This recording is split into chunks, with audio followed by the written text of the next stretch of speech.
the way that the offense has looked under Joe Flacco. Suddenly, this is a team that can pass first, right? The Browns are supposed to. Joe is one of the prettiest throwers of the football I think that I've seen in our time. You know, he's got kind of that longer delivery, but the ball comes off nice.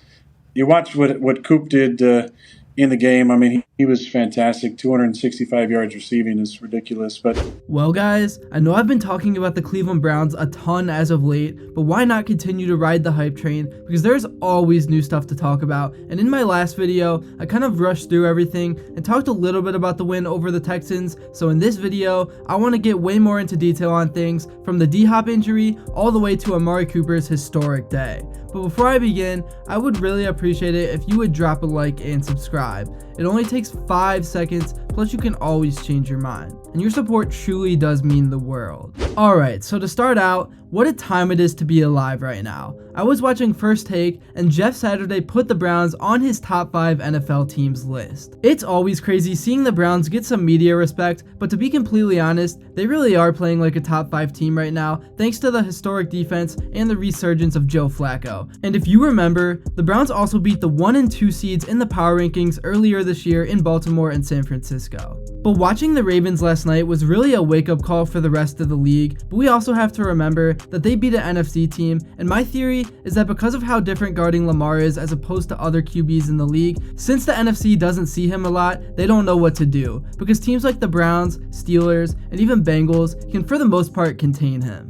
So I still think the AFC is wide open for anyone, and man, has it been nice to see the downfall of the Chiefs. They don't look like near the same team that they used to be, and I don't know what I would have done before the season if you would have said the Browns would use 4 QBs and end with Joe Flacco and have a better record than Kansas City going into Week 17 with a chance to clinch a wild card spot. Also, I saw something that somebody posted on Twitter or X, whatever you guys call it now, talking about how realistic and much of a possibility it is this year that high seed upsets happen in the first round. And if the Browns do win out and go 12-5, there are scenarios that the Dog Pound could host the second round. I know it's just a hypothetical, but it's exciting that it's even a possibility because I've been dying to see what a home playoff atmosphere would be like. And it's unfortunate that the Browns happen to be in the same division as the best record in the league. But I guess there's also still a slim chance for the Browns to take home the division, but everything has to go right. Alright, now switching gears, this is something that I don't want to talk about, but it definitely still remains a big factor with this team, and that's the injury report. Because somehow both Dhop and Bojorquez both got hurt in the win over Houston, and it just sucked because Dhop went out due to poor special teams coverage. Hopkins has been such a big part of this team this year, and he was actually on pace to break the Browns' scoring record that Jim Brown held. But I really just hope Cleveland can get him back for the playoffs, and Bojorquez is also one of the best punters in the league. But with the way Flacco has turned back the clock, he fortunately hasn't been needed too many times. Anyways, now for a quick game recap in case you missed things or didn't see my last video. Things started off with Flacco throwing a bomb to Amari Cooper, and then Ford was able to score a touchdown on an outside run to take an early 7-0 lead. The Browns defense then got a quick stop, and then Flacco threw another bomb to Amari Cooper for another touchdown to make it 14-zip.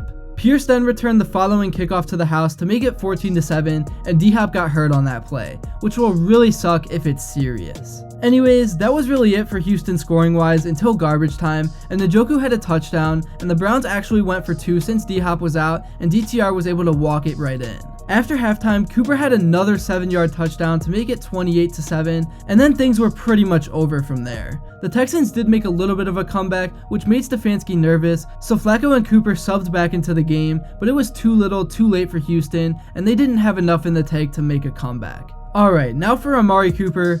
Holy cow, this was the game of his life, and it was the most receiving yards in a game this season in the entire NFL. He was just all over the place all game, and the Browns need to find a way to keep him next season. I don't care what it takes. The Browns are now in such a good spot in the playoff race after this win with about a 99% chance. And like I said, they still do have a chance to win the division and even be the 1 seed, but the 49ers definitely did not help that case last night, and that was just embarrassing to watch from Brock Purdy.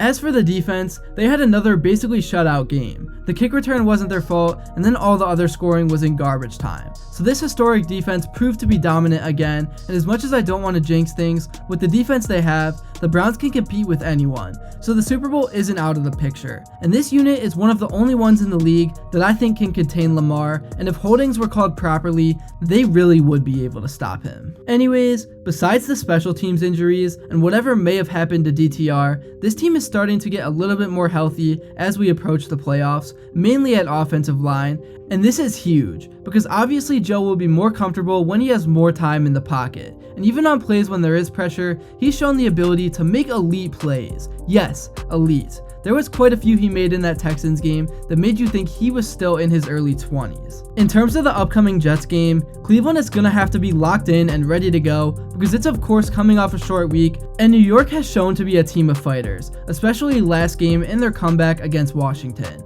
And even without consistent QB play, they still have lots of young talent that are trying to prove themselves, and they know the Browns can clinch this week, so they are going to be trying to spoil it. This has just been a crazy run and stretch of games for the Browns, and what's happening almost doesn't even feel real. And like I said, this year anyone can win it all, and for the Browns, they are so overdue. But logic and statistics never apply to them. I'm trying so hard to keep the negativity out of things because in the back of my mind, I know that something bad is going to go down because it always does. But there's just something about this year that feels different, even though that's like the national anthem for Browns fans, and we say it every year.